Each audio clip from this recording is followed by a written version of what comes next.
Hello guys, welcome to back my YouTube channel. मैं doctor Rajesh Kumar Tiwari आज फिर उपस्थित हुआ हूँ एक नए टॉपिक के साथ। आज का टॉपिक है parallel plate capacitor with a dielectric, यानी कि हमें यहाँ पर पैरेलल प्लेट कैपेसिटर का कैपेसिटेंस फाइंड करना है। क्लियर है ना? पैरेलल प्लेट का क्या निकालना है? कैपेसिटेंस निकालना है। ठीक है, तो पहले जान लेते हैं कि ये पैरेलल प्लेट का कॉन्सेप्ट क्या है। देखिए, ये दो मेटालिक प्लेट हैं।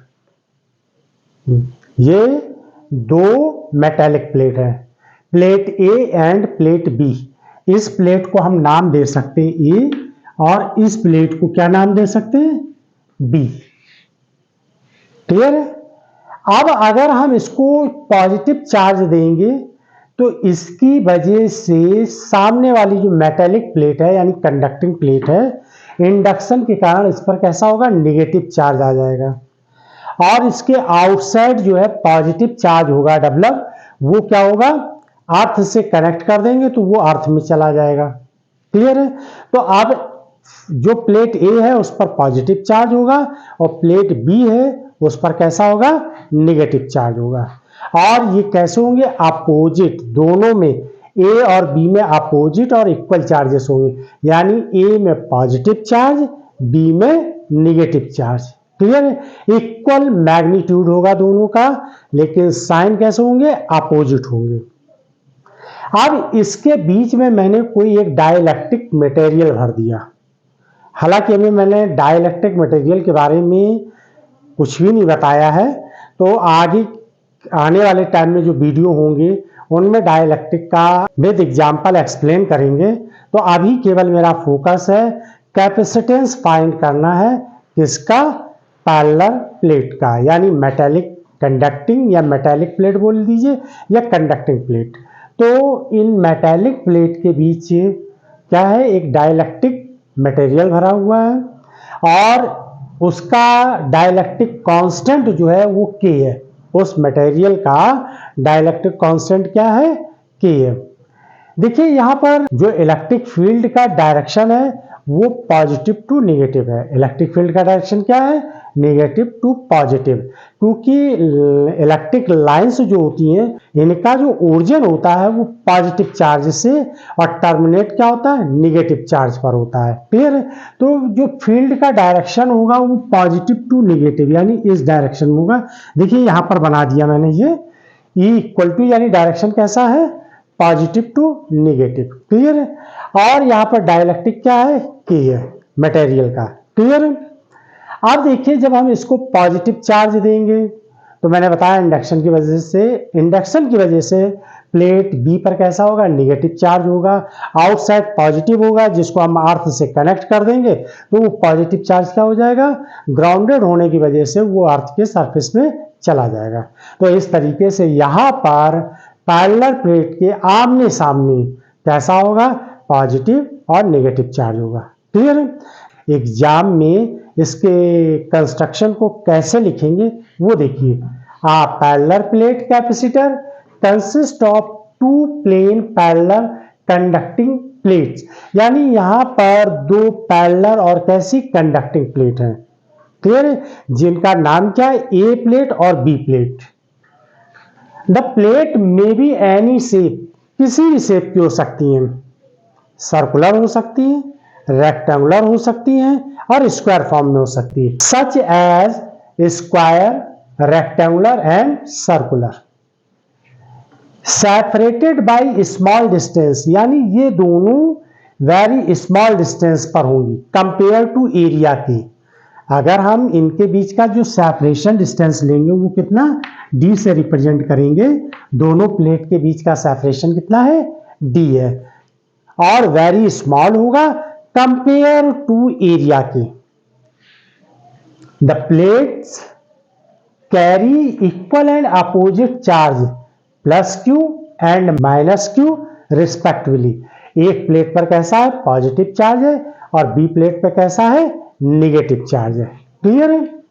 अब इसकी इलेक्ट्रिक फील्ड क्या होगी? इन प्लेट के बीच की इलेक्ट्रिक फील्ड क्या होगी? इन चार्ज की वजह से इलेक्ट्रिक फील्ड क्या होगी, इन प्लेटों के बीच में इलेक्ट्रिक फील्ड क्या होगी, जो चार्ज क्या है, एक पर प्लस क्यू और एक पर माइनस क्यू।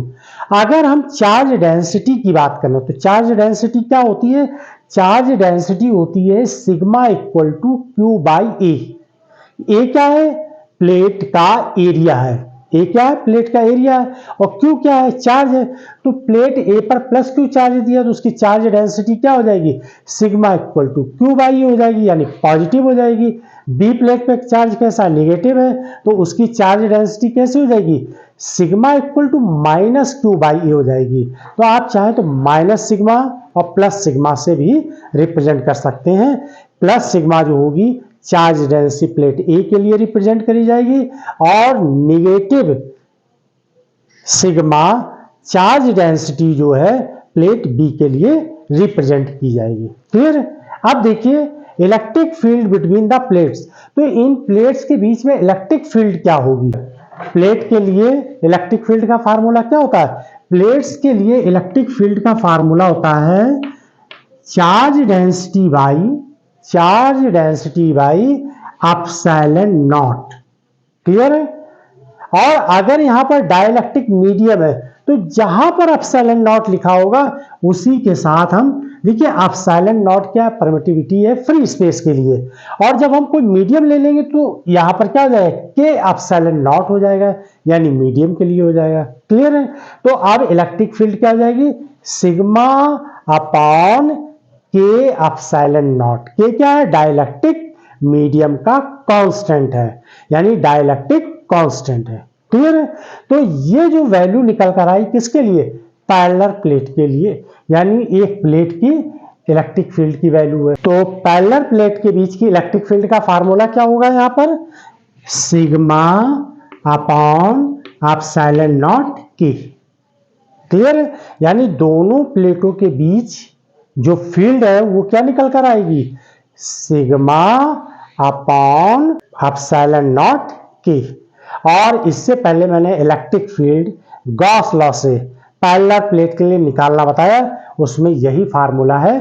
तो इसका लिंक मैंने डिस्क्रिप्शन में दे दिया है, तो वहां पर जाकर आप ये वैल्यू चेक कर लीजिए कैसे ये फार्मूला ड्राइव किया गया। क्लियर है।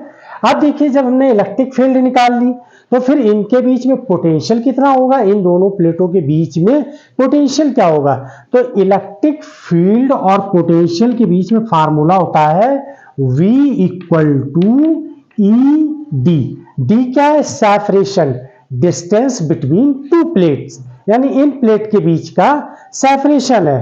क्लियर है। तो यहाँ पर डी, और ये यूनिफॉर्म इलेक्ट्रिक फील्ड की बात कर रहे हैं, यहाँ पर ये क्या है, यूनिफॉर्म इलेक्ट्रिक फील्ड के लिए हम बोल रहे हैं। पोटेंशियल डिफरेंस और इलेक्ट्रिक फील्ड के बीच में जो रिलेशन होता है यूनिफॉर्म इलेक्ट्रिक फील्ड के लिए V equal to E d. Clear है। अगर नॉन यूनिफॉर्म होता तब हम वहां पर फार्मूला लगाते हैं E equal to minus curly V by curly x, तब ये फार्मूला लगाते हैं नॉन यूनिफॉर्म के लिए, और यूनिफॉर्म के लिए ये फार्मूला लगाएं। क्लियर। तो अब इस फार्मूले की हेल्प से हम पोटेंशियल फाइंड कर लेते हैं। तो V इक्वल टू ई और डी क्या है, separation distance between the to plate.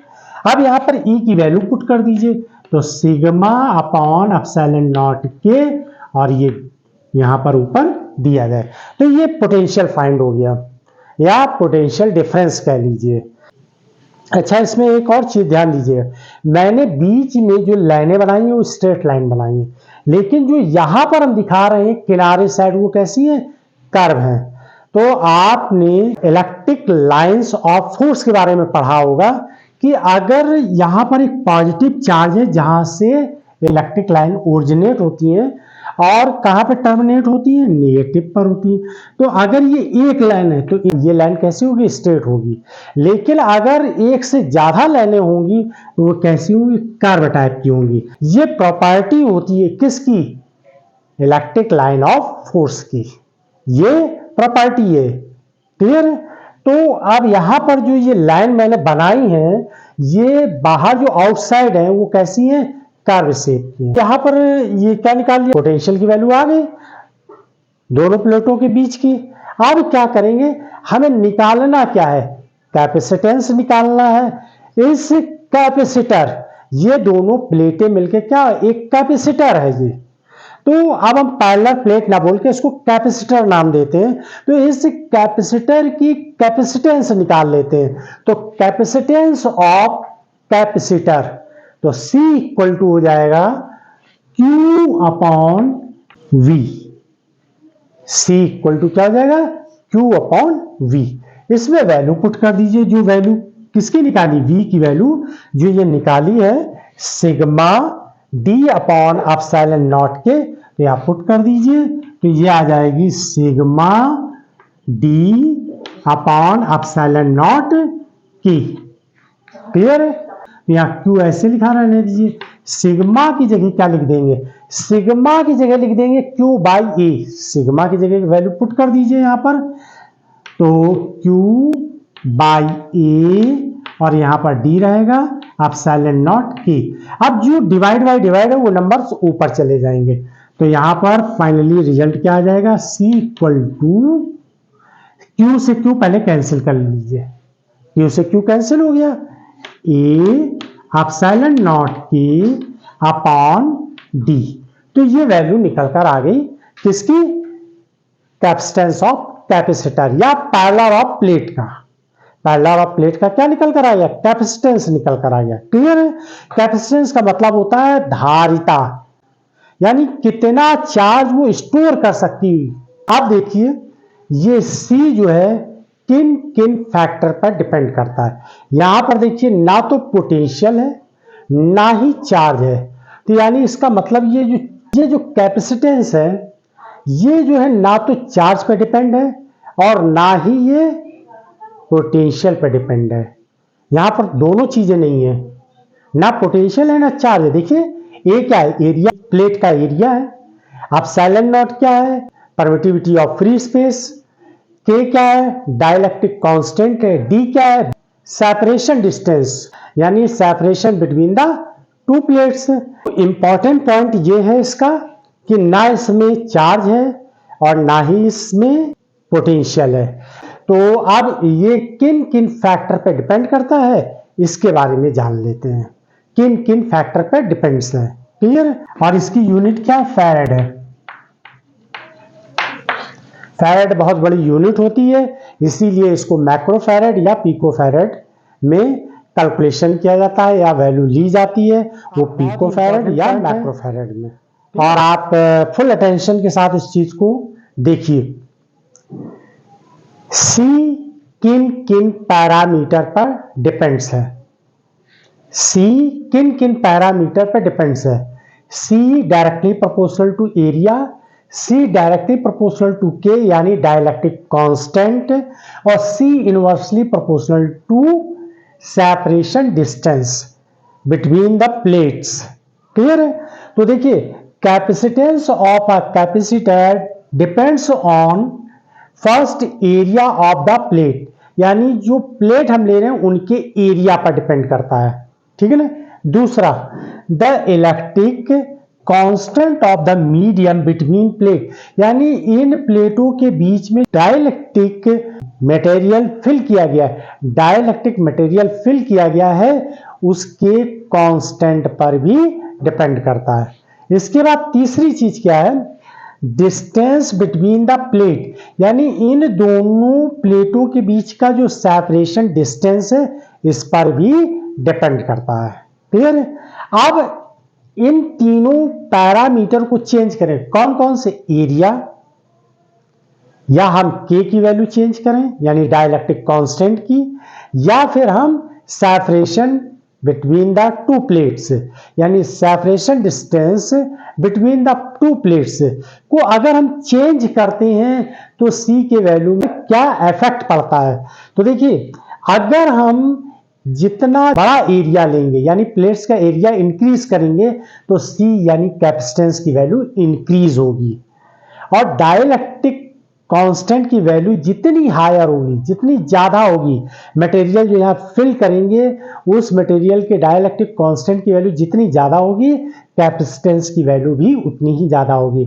दोनों प्लेटों के बीच का जो सेपरेशन डिस्टेंस है कम कर देंगे तो भी कैपेसिटेंस की वैल्यू बढ़ जाएगी, यानी कैपेसिटेंस ऑफ कैपेसिटर की वैल्यू क्या होगी, इंक्रीज हो जाएगी।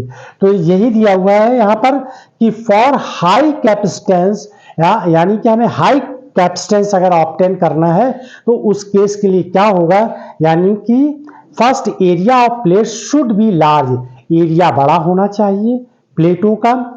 सेकंड पॉइंट क्या है, medium dielectric between the plate should be high, dielectric constant, high dielectric constant होने, यानी के की वैल्यू हाई होनी चाहिए। और तीसरा पॉइंट क्या है, separation between the plates should be small, यानी दोनों प्लेटों के बीच का जो सेपरेशन है वो कम होना चाहिए। इससे पहले भी मैं एक बात बता चुका हूं कि इस फैक्टर में, इस सी के रिजल्ट में, यानी इस फार्मूले में कहीं भी चार्ज नहीं आ रहा और ना ही पोटेंशियल की वैल्यू आ रही है। तो आप ये कह सकते हैं कि ये चार्ज इंडिपेंडेंट है, यानी चार्ज का इस पर कोई इफेक्ट नहीं पड़ता है। क्लियर है? अब आप इसका स्क्रीनशॉट ले लीजिए। आई होप कि आप लोगों को समझ में आया होगा। Thanks for watch my video.